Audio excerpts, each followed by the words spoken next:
Welcome to She's Got This, the podcast for ambitious women who want to grow and scale their business and use the power of intentional energy direction to design their very best life. I'm your host, Christine Gallagher, award-winning business coach and mindset mentor to female entrepreneurs.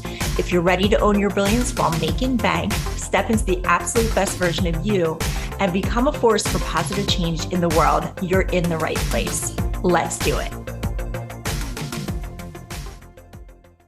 Hey everyone, welcome to the show. If you are a regular listener, welcome back. Thanks for being here. If you're new, welcome to She's Got This. Today, we're talking about how to get collaborations going, even if you feel like you don't have the stuff right now to do that, such as a bigger audience or following.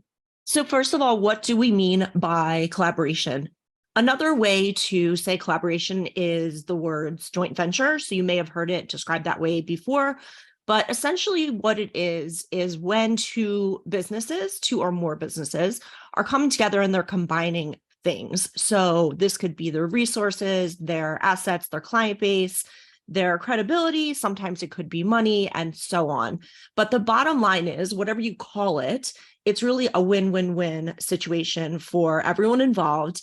And collaborations and joint ventures are really one of the best ways to speed up your success and your visibility. And it's also important to mention that collaborations are really a form of traffic. So you may have heard different terms thrown around about this. As I said, collaborations, joint ventures, strategic partnerships.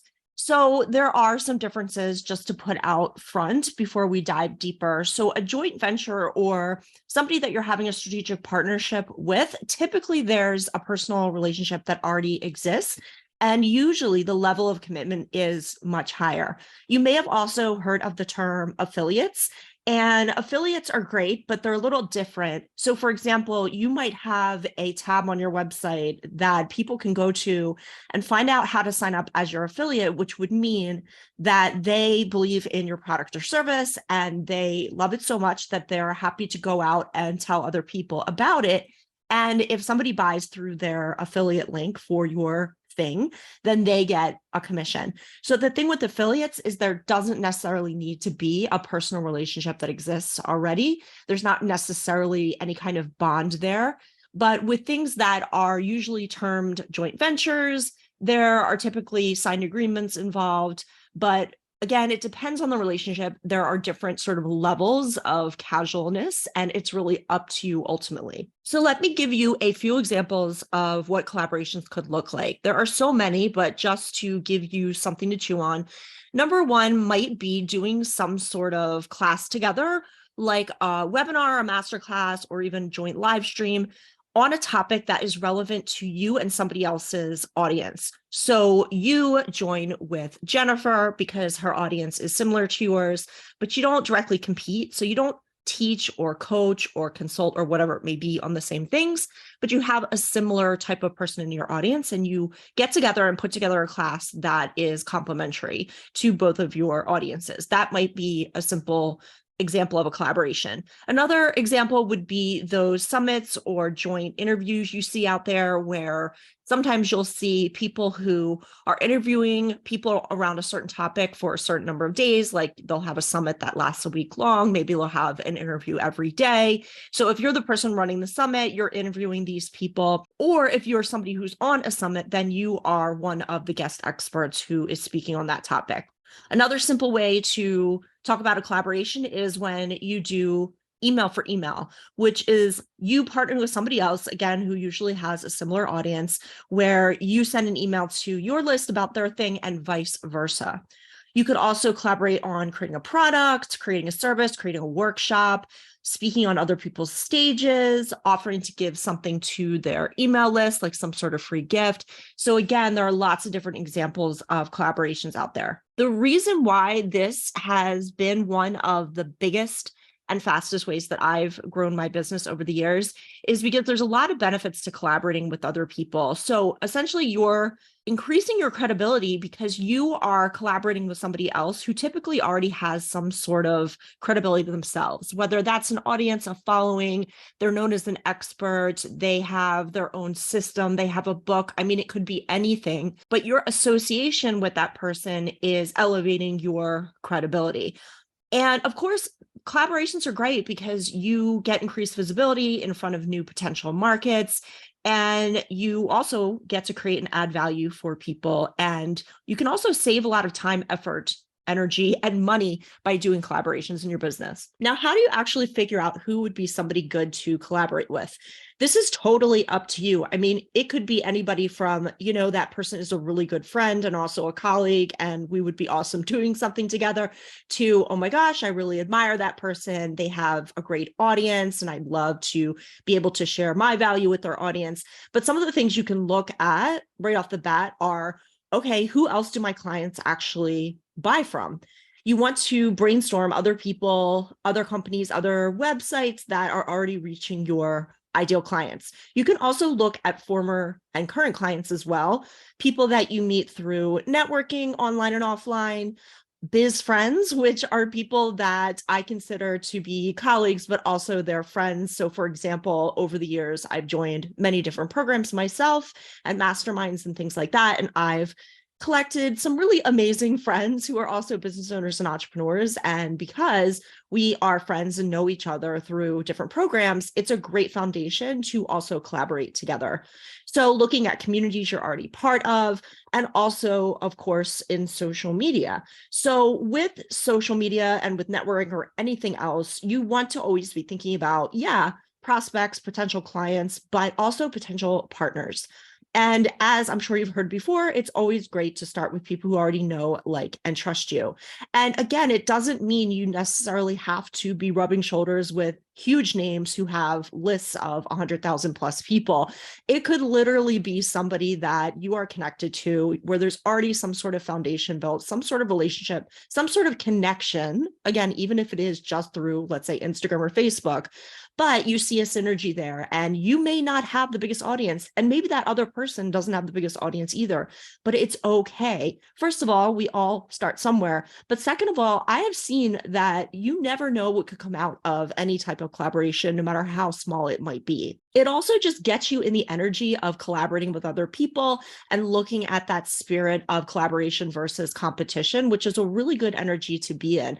And I've noticed that when you start to be in that energy, you start to pull in other additional opportunities to you. So again, when you're looking at potential people to collaborate with, the way you want to look at it is, who would complement what I have to offer, but not directly compete? Or who has a message that resonates with you and what it is that you offer? And if you're approaching somebody who has the potential to help you in the beginning, you want to think about it in this way. You want to think about doing something to help them so that you build the relationship. And to figure this out, it could be asking them the question, how can I add value to you? Or how can I do something to support you? I really love what you're doing. I really love what I see on social media. I have your program and it really benefited me, whatever the case may be. Then down the road, you can do something where it is more equal and more them helping you, for example. So it is about giving to get. So here are some basic steps to get some collaborations going. Number one, you want to get clear on your goals and your desired outcome. Like, what are you actually looking to do? What are the goals for this collaboration? What do you want to see as the results? Of course, you also want to be clear on your market and your potential collaboration partners' market. Are they complementary? Does it work? And you could do a brainstorm on paper or on a document, just listing out the potential people in your network or your communities that you already know that could be potential partners.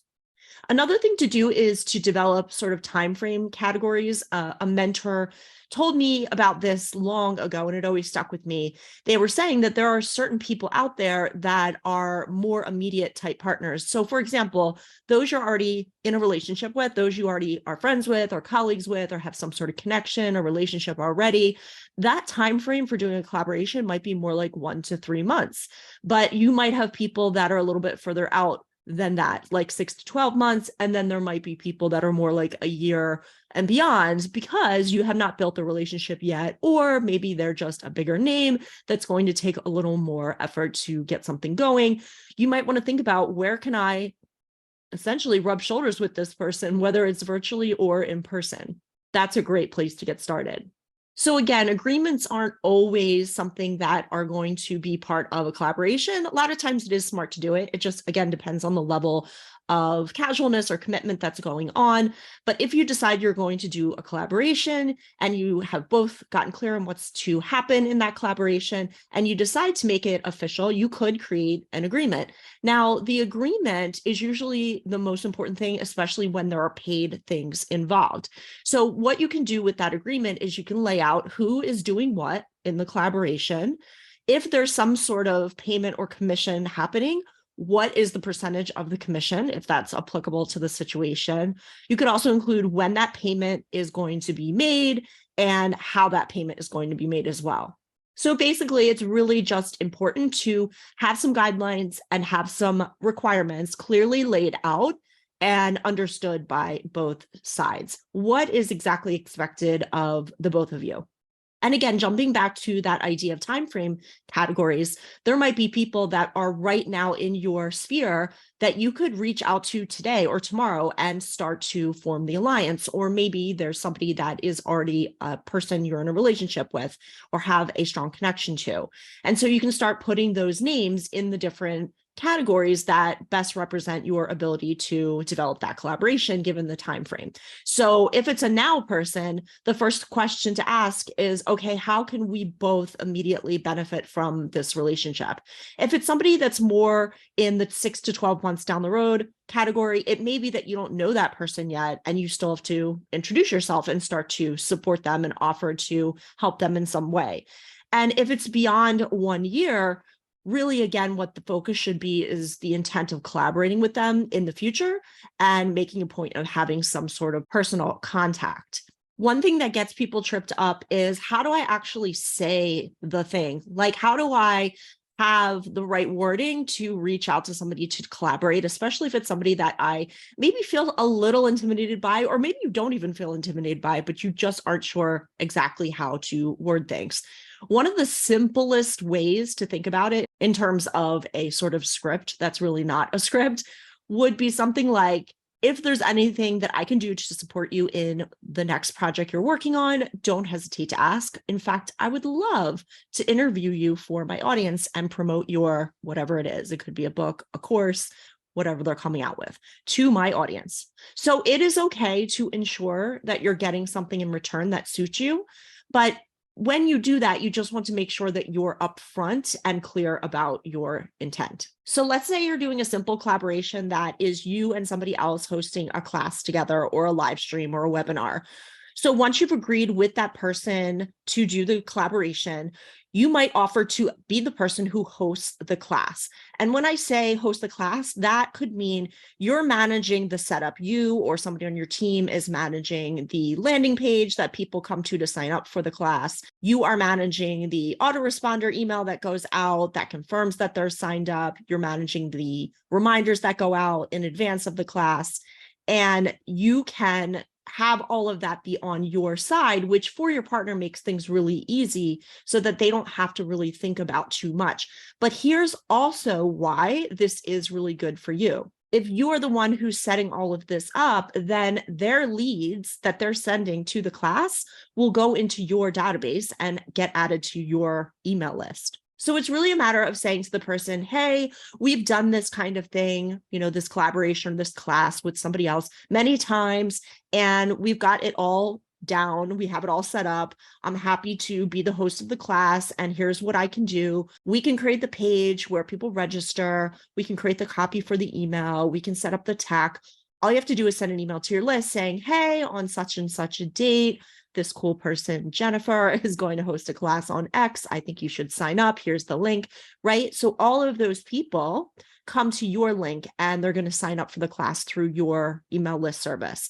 Now, this is just one way to think about it and one way to do it. You might have some other arrangement, which I've also done this in the past, where you both get the names of the people who've signed up. Like, for example, if you're doing an in-person workshop, it might make sense that you both get the names, emails, contact information of the people who are showing up for the workshop.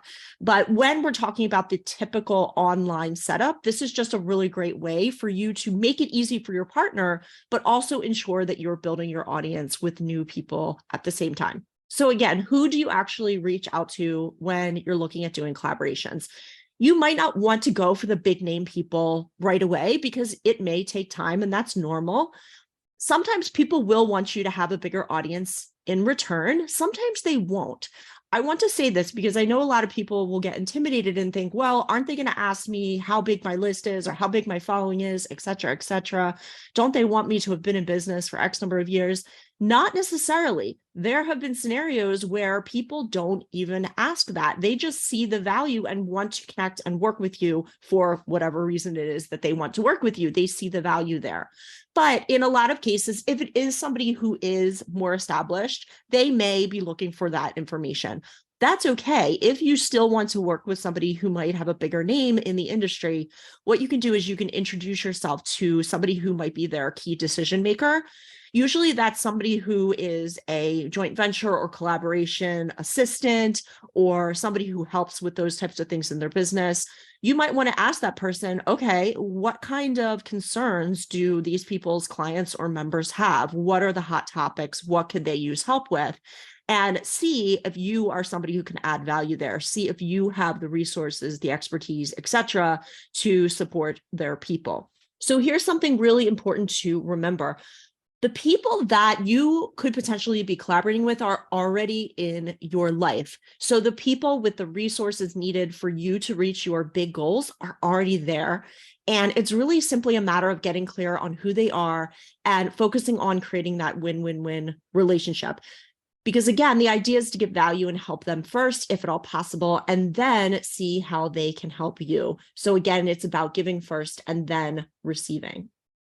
So what's next for you around this topic if you're looking to get into collaborations, even if you feel like you're not somebody with a huge audience or established business? What you want to think about is just, again, brainstorming. Who are the people? What are the resources that they have? How can you actually help them? And how can they help you? Thanks so much for listening. If you enjoyed this episode, I would love it if you could leave me a review on iTunes or share it with someone else who would find it helpful. To stay connected with me, please visit shesgotclients.com and sign up for my email list at the bottom of the page. Or feel free to share this episode on your Instagram and tag me at Christine G and I'll repost you. I would love to share this with as many people as possible. I love you. Until next time, keep shining your light.